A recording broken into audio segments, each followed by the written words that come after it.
Chapter 1, The Blue Awakening. Welcome to Synapse Daily. Look at a globe. What do you see? You see the continents. You see the jagged lines of borders. You see the green and brown of the earth. But you are looking at the minority. You are looking at the 30%. The rest? A vast, sapphire void. For centuries, we have treated the ocean as a highway. A place to cross. A place to dump. A place to fear. But in 1966, a man named Marshall Savage looked at that blue void and saw a home. He didn't see a barrier, he saw the future of the human species. This wasn't just a hobby. It was a manifesto for survival. He realized that land is a prison of history. On land, every square inch is claimed. Every person is born into a system they didn't choose. Savage asked a radical question: what if we could start over? Not on Mars, but in our own backyard. The concept was seasteading. The dream was the Millennial Project.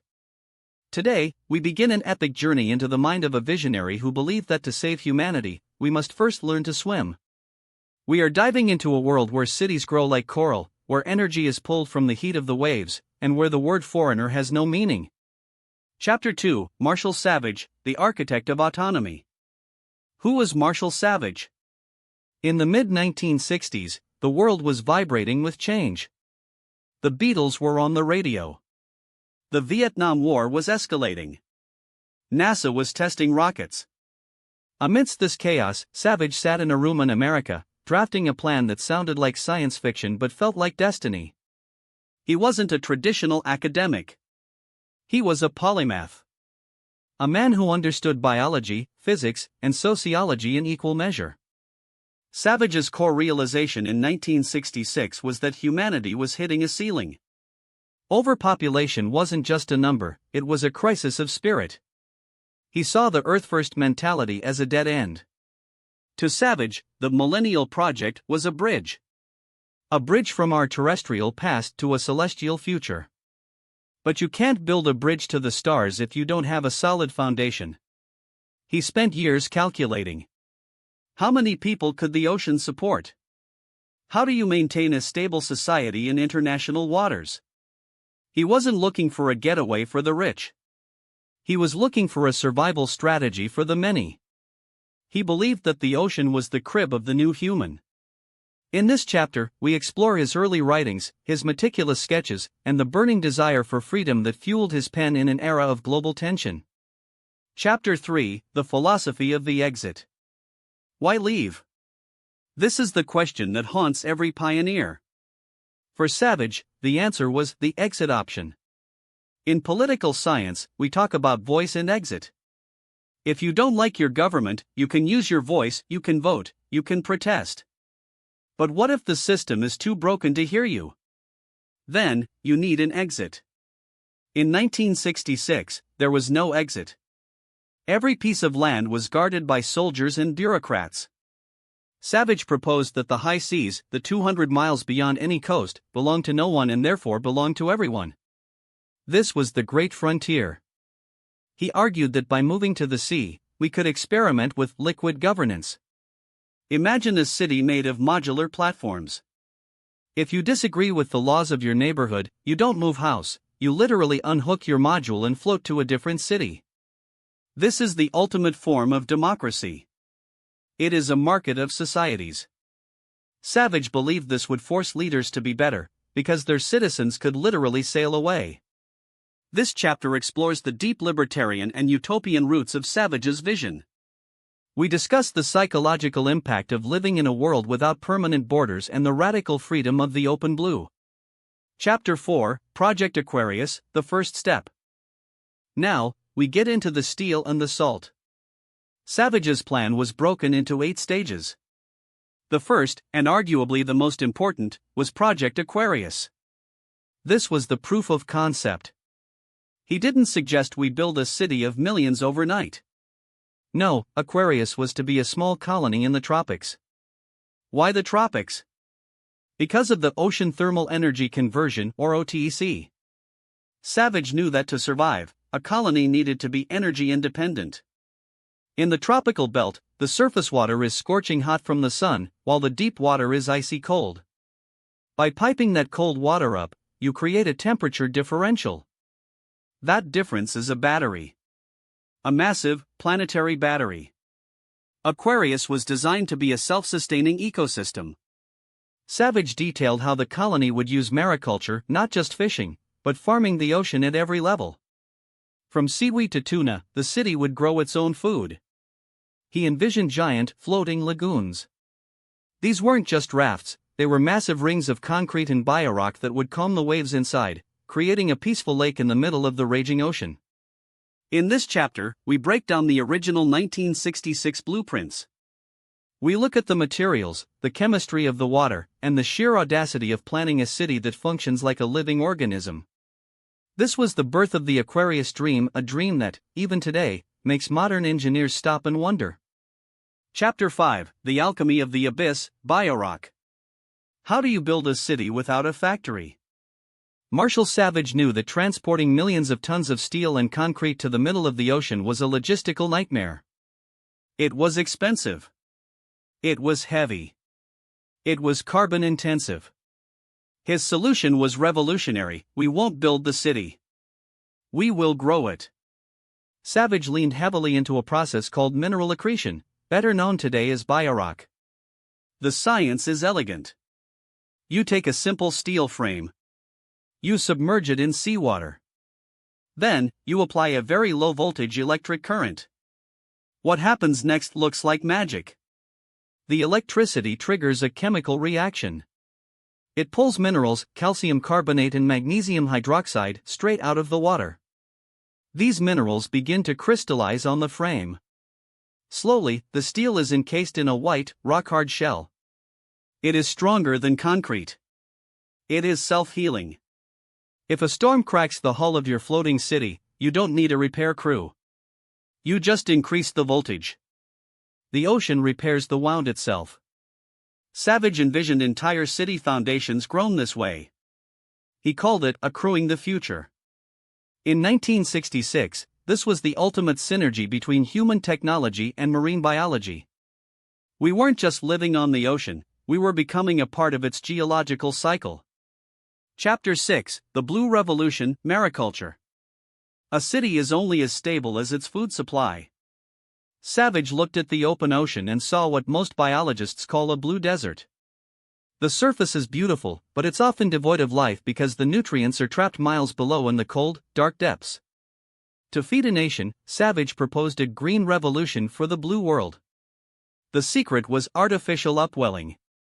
By using massive pipes to bring nutrient-rich, cold water from the abyss to the sunlit surface, Savage planned to create man-made oases. This water is packed with nitrates and phosphates. When it hits the sunlight, it triggers a massive bloom of phytoplankton. This is the base of the food chain. From these microscopic plants, you get zooplankton. Then small fish. Then tuna, mahi-mahi, and beyond. Savage's 1966 vision included vast floating lagoons that were essentially giant, high-tech farms. These weren't just fishing spots, they were precision-managed ecosystems. He calculated that a single Aquarius colony could produce more protein per acre than any cattle ranch on land. It was a vision of abundance in a world that was starting to fear scarcity. Chapter 7: The Heart of the City, OTEC Power. In the 1960s, the world was addicted to oil. But Marshall Savage knew that a truly sovereign sea nation couldn't rely on tankers from the mainland. He needed a heart that never stopped beating. He founded an ocean thermal energy conversion, OTEC. The ocean is the world's largest solar collector. The sun beats down on the tropical waves, heating the surface to nearly 28. Ring operator. C, 82. Ring operator. F. Meanwhile, just 1,000 meters below, the water is a constant, icy 4. Ring operator. C, 39. Ring operator. F. Savage realized this temperature difference is a thermodynamic goldmine. By using the warm water to vaporize a fluid with a low boiling point, like ammonia, he could drive a turbine to create electricity. Then, the cold water from the deep would be used to condense that vapor back into a liquid to start the cycle again. It is clean. It is infinite. It works 24 hours a day, unlike wind or solar. But there's a secret byproduct: fresh water. As the seawater is processed, it can be desalinated. A Savage-style city wouldn't just have power, it would have an endless supply of pure drinking water. In 1966, this was the blueprint for a post-scarcity society. Chapter 8: The Foundation, Social Architecture. Let's talk about the foundation. This wasn't just a technical term for the bottom of a boat. For Savage, it was a social philosophy. In 1966, the Cold War was creating a them versus us mentality. Savage wanted a none of the above option.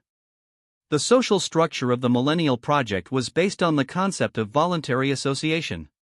On land, you are born into a jurisdiction. You are a subject.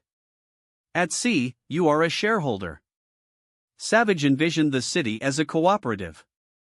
Every resident owned a piece of the hull. Because the city was modular, the social architecture was fluid. Don't like the new zoning laws in your sector? You and your neighbors can literally detach your section of the city and float 5 miles away to start a new district. This liquid democracy meant that the city would constantly be evolving. It would be a marketplace of ideas where only the most functional social systems would survive. It was the ultimate 1960s dream, a society built on consent, not coercion. Chapter 9: Defying the Leviathan, Survival. The biggest criticism of seasteading has always been, what about the storms? The ocean is a titan. It is capable of crushing the strongest steel. Savage wasn't naive. He spent a significant portion of his 1966 research on the physics of wave resonance. He proposed the use of semi-submersibles. The idea is simple but brilliant: most of the city's mass sits below the waveline. Think of an iceberg. The surface might be churning with a Category 5 hurricane, but 50 feet below the water, it is perfectly still. By keeping the living quarters and the structural bones of the city deep underwater, the colony remains stable. He also designed floating breakwaters, massive, flexible barriers that would surround the colonies. These barriers would absorb the energy of incoming waves, turning a 50-foot monster into a 2-foot ripple by the time it reached the inner lagoon. Savage knew that to conquer the sea, you don't fight the waves, you dance with them. This chapter explores the sheer grit required to face the elements and the engineering genius Savage used to turn a hostile environment into a sanctuary. Chapter 10: Ad Astra, the Ocean as a Launchpad. For Marshall Savage, the ocean was never the final destination. It was the training ground. In his 1966 vision, the Millennial Project was a ladder. If Project Aquarius was the first rung, the top of that ladder was in the stars. He called this connection Ad Astra. But why go to the bottom of the sea to get to the moon? Savage realized that space travel is an energy and resource problem. On land, we are limited by the high cost of lifting heavy materials out of a deep gravity well. But on the ocean, we have the space and the isolation to build massive electromagnetic railguns or laser propulsion systems. He envisioned floating spaceports, islands dedicated to the stars. The sea colonies would provide the perfect environment for closed ecological life support systems, CLSS. If you can learn to recycle every drop of water and every breath of air in a floating city in the Pacific, you have already solved 90% of the problems of living on Mars. Savage saw the sea dwellers as the new astronauts. They would be the first generation of humans to live outside the traditional support systems of a planet. They would be self-reliant, tech-savvy, and psychologically prepared for the isolation of the void. To Savage, the blue frontier and the final frontier were the same thing. Chapter 11: The Legal Abyss, Sovereignty and the Law of the Sea. Building a city is one thing. Keeping it is another. In 1966, the legal status of the high seas was a Wild West. Marshall Savage leaned into this ambiguity. He pointed to the concept of terra nullius, land belonging to no one. But since the ocean isn't land, he had to navigate the complex waters of international maritime law. We have to talk about the UNCLOS, United Nations Convention on the Law of the Sea. While the 1982 version wasn't around when he first started writing, the principles were already forming. A seastead would sit in international waters, beyond the 200 nautical mile exclusive economic zone of any nation. This is where the tension begins. Would a superpower like the USA or the USSR allow a sovereign, high-tech city-state to exist just off their coast? Savage argued that these cities would be recognized because they would provide value. They wouldn't be pirates, they would be the world's most advanced research hubs and energy exporters. However, he also knew the risks. He discussed flags of convenience, the idea of registering a city as a vessel under a sympathetic nation's flag until the city was strong enough to declare its own independence. This chapter explores the diplomacy of the deep. How do you gain a seat at the UN when your country floats? It's a battle of recognition that continues to this day in the seasteading community. Chapter 12, The 21st Century Echo, From Savage to Silicon Valley. Fast forward from 1966 to today. Marshall Savage's book, The Millennial Project, became a cult classic. It didn't just stay in the hands of sci-fi fans, it landed on the desks of the world's most powerful tech moguls. In 2008, Peter Thiel, the co-founder of PayPal, helped launch the Seasteading Institute. The DNA of Marshall Savage is everywhere in modern projects. When you look at Oceanic City, a project backed by the UN to build floating urban centers in Busan, South Korea, you are seeing Savage's Aquarius in 4K resolution. When you look at the Maldives, which is building floating housing to survive rising sea levels, you are seeing his floating lagoons in action. But the modern version is more pragmatic. While Savage wanted to escape government, modern seasteaders are looking for special economic zones at sea. They are working with governments rather than fleeing from them. Yet, the core dream remains, the idea that the ocean is the reset button for human civilization. We discuss how modern technology, blockchain for decentralized governance, 3D printing for construction, and advanced drones for logistics has finally caught up to the dreams Savage had in 1966. The impossible is now just a matter of funding and permits. Chapter 13, The Final Horizon, A Message to the Future. We have traveled from the first stroke of Savage's pen in 1966 to the edge of the galaxy. We have looked at Biorock foundations, OTEC hearts, and the legal battles of the abyss. But at its core, what is the Millennial Project really about? It's about the refusal to accept that we have reached the end of history. Marshall Savage believed that humanity is a migratory species. We moved from the trees to the plains. From the plains to the cities. And now, we are being called back to the water from which all life emerged. The ocean isn't just a place to live, it's a place to grow. It is a mirror that reflects our greatest potential and our deepest fears. If we can build a world where the sea is our garden, then we will have proven that we are no longer just subjects of the earth. We will be the architects of our own evolution. As we wrap up this journey on Synapse Daily, ask yourself, if you had the chance to leave the land behind to live in a city that grows its own power, grows its own walls, and writes its own future, would you go? The blueprints are 60 years old. The technology is here. The ocean is waiting. Thank you for listening to this special series on Marshall Savage and the 1966 genesis of seasteading. The horizon is calling. Will you answer? Like this video if you learned something new. Comment your thoughts below and subscribe for more fascinating stories.